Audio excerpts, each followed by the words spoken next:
explain off days, rest days, recovery days? What does that entail? I think some people like to use that as an excuse to get away from certain things at times. Some people do it correctly. All right. But I would like to have your opinion because I actually don't know what your thoughts are on this. Yeah, so the reality is this. It kind of depends on where you're at in the season. I do believe kids, young athletes need a complete off day, at least one. Like, I'm doing nothing. Would you take that if I was a baseball player? Because obviously games are Thursday through Sunday. Yeah. Would you do it Monday? Yeah, that would be a good time. And the debate we'll have is, do you want to do active recovery or complete, passive recovery where you're doing nothing? You're playing Xbox all day. You know what I'm saying? So what do you think most people are going to go with? Well, they're going with Xbox, and that could be a whole different podcast, but we're pushing back on sedentary athletes. There's a rise of sedentary athletes, we call it, that are high performance athletes, but in their downtime, they're doing nothing. Right, so that's a problem too. So we say some active recovery is good. For throwing, you're doing some band work, you do some shoulder girdle work for shoulder care. That really helps you recover faster. Doing some mobility and some flexibility work. So we're really more advocate of more active recovery, getting the blood flowing with some light aerobic activity. That's going to help you recover faster. But I get it. Sometimes you just want to zone out and you don't want to think about baseball. And I have older guys that are they get paid to play. They don't want to think about baseball. I played it for past 3-4 days and I just need a break. Don't even talk to me about it. I get it. Sometimes you just want to chill and relax. So But you'd be a fan of more active recovery. Active recovery is literally you might go for a light jog. Yeah, you go for a walk, jog. You're doing some foam rolling. You're doing some jogging. You're doing some foam rolling. You're doing some stretching. You're doing some Jaeger bands. You're doing a little bit of a core activation, and you're calling it a day. You know what I'm saying? That's just to kind of wake up your nervous system, flush it out, and feel a little better. Is that the best way to deal with muscle soreness? Because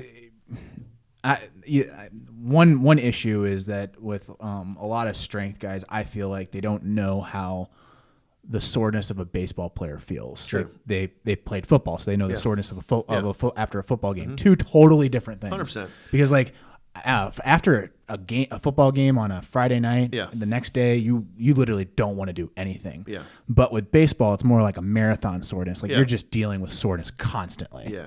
So the biggest thing we look at more like recovery training is for football, it's common practice after a hard game, you're going to the weight room. It could be right after a game. It could be the next morning when you're just banged up. That's an easy day for. I mean, it must sound like that's no. It's actually in football, the football field. That's how we help the athletes. That's what I'm saying. Recover faster. Compared to a game mode and hitting in the count. But are you lifting hard that day? Yeah. Sometimes no way. Yeah. So it's so pain is neurological. Soreness is neurological. Okay. So you have neuromuscular components. So some of it's neurological, like you have pain receptors. All my muscles are sore. So you have to ask yourself, am I not prepared for the demands of the game? So from a strength conditioning standpoint, if you're overly sore, I would say you're not in shape. That's my first thing. You could have nutritional issues, but I'll say this: strength component helps you recover faster. Okay, so some of my minor league and pro guys, when they're sore, they go lift, they actually feel a whole lot better. Like, oh my gosh, I'm awake. Because it's a neurological response, so it resets your nervous system. B, the muscles are activated. But C, there's a hormonal response. Okay, so there's a neuroendocrine response. Okay, connected between the central nervous system and your endocrine system. Okay, so for males, they have testosterone, they have growth hormone, they have a variety of different things cascade from training. Okay, so we train to boost all those. Okay, so cortisol and all these different stress hormones happen when we're stressed out, high stress or adrenaline, and that turns into stress during a game. So we want to flush all that out. Okay, so strength training helps you reset that neurohormonal response also. So this is actually good for parents too, because some parents will be like, oh, I worked out yesterday, so I'm really sore. I'm going to take the day off today. Yeah, bro, come on. Just get back in there and do something. That's not what the pros do, right? Yeah. So, I'll say this, for young athletes, whether you're doing active recovery, strength training actually will help you feel better. Okay, sometimes when you don't feel like going in there, you don't feel like lifting weights, you don't feel like doing any of that stuff. That's probably the most important day. Sometimes it's like, you just need to. Are you setting records? No. It could be 50 to 60%, sub-max. You're just getting through the movements. You're getting the blood flowing. You're activating your nervous system. You're going to recover a lot faster. It's not my opinion. Science has proven this. Well, then it goes back to the original question for baseball players. Yeah. I have a Friday night game. Yep. high intensity, stress level was very high, adrenaline was running. The next day, I have a 10 a.m. game. Then I have a scheduled 12 p.m. game. How would you approach that if I'm super sore in the morning? I wake up. So like, are you waking up at, because I got to be there at 9 a.m. Are you waking up at 8, rolling out of the bed and just going to the field? No, or would you recommend, hey, bite the bullet, go to bed, try to get to bed early, don't stay up, and then recover, like wake up early? You got to be a professional, man. So you're taking care of business. Let's say like you're going to the fields, you want to perform your best. You got to take it like a professional. So you got to know what's best for you. So you got to go to bed early. Okay, recovery nutrition is huge as far as the post game, getting tons of fluids, electrolytes, replace protein, carbohydrates, doing all those things to refuel your liver, your muscles of energy. Getting up early, okay, whether you like it or not, it's gonna be a shock to your body. So okay? try to get at least 7 hours of sleep. You got to try to get your 7 or 8 hours. I mean, 8 hours would be nice, but if you can't get it, you're 7. Okay, so we'll talk about sleep in a second, but anyways, so get up. If you have your pregame routine, your pregame is really going to be kind of your recovery also.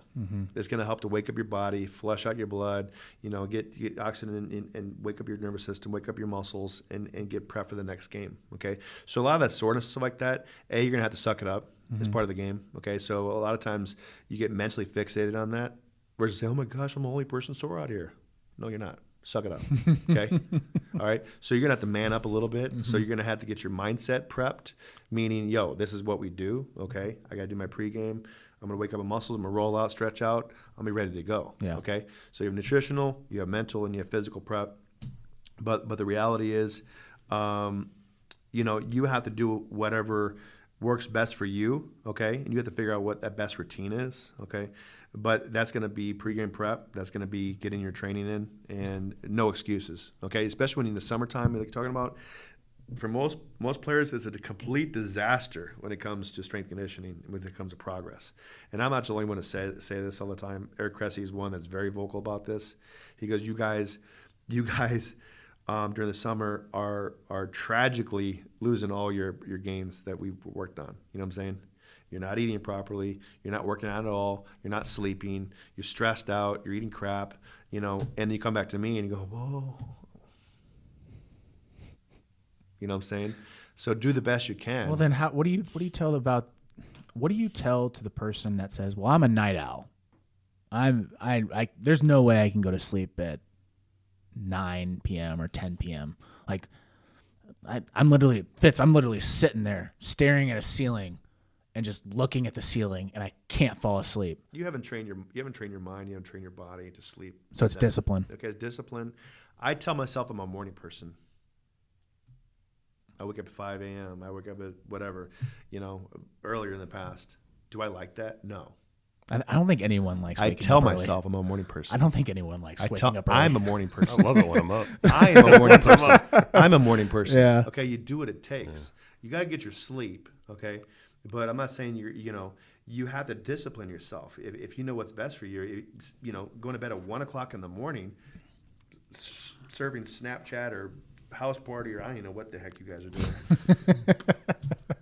And I can't sleep and I didn't recover. That's your problem. Talk about sleep and how many hours someone should get. Is there there's a minimum, obviously, but what's the max that is like can you be too much sleep? I look at what the experts say on this. So with any recommendations I make, I find the expert on it and I just regurgitate what they say. So you have physiological recovery, then you have more mental, right? So you have like neuropsychiatrists or all these different experts that say like routine is a big deal with a mental state. All right, physiological state, the routine is important, like same wake up time is important for like your circadian rhythms and all these different there's energy flow and all these other voodoo things. Yes. All right. Then I'm not gonna get into. I'm not an expert on that. Okay, but there's very sophisticated rhythms that your body has. Okay, so we want to try to be in a routine as much as possible. But there's also a concept called, and this is the Sleep Foundation, this is called a sleep bank. Okay, where you got to think of your sleep like a bank account. So let's say we have 7 days in a week. Let's say we want to, our average sleep we try to shoot for, 10 hours a night. Okay. So we do our math, right? So we have 70. Let's say we want to try to get 70 hours in a week, and we keep track of it. Sleep researchers say that we can recover some lost sleep. You know what I'm saying? So, and kind of put a sleep deposit. So, man, I had a late game, got to bed late. I only got 5.5 hours sleep. You're at a deficit, whatever. You're at a 4.5, 5 hour deficit, whatever it is. You're gonna have to regain that at some point. At some point during the week, or there's a deficit That's a rolling deficit, like a bank account. It almost becomes like your recovery day. That's when you're going to be sleeping a lot. Yeah, you're going to have to shut it down and sleep a little longer. You may feel groggy when you wake up, but you need to regain that sleep. So they say if you're conscious about the 7-day cycle and just kind of recovering that sleep bank and replenishing the sleep bank, that's the proper way to recover. So don't think about it as like day to day. Don't day to day. Think about it more as of a weekly. Weekly. And making sure that you that try makes to sense. recover that sleep. And I think if you kind of maintain that sleep bank concept, I think it will help you to recover better, physiological recover better, mentally feel better, and feel more prepped and fresh to play your best.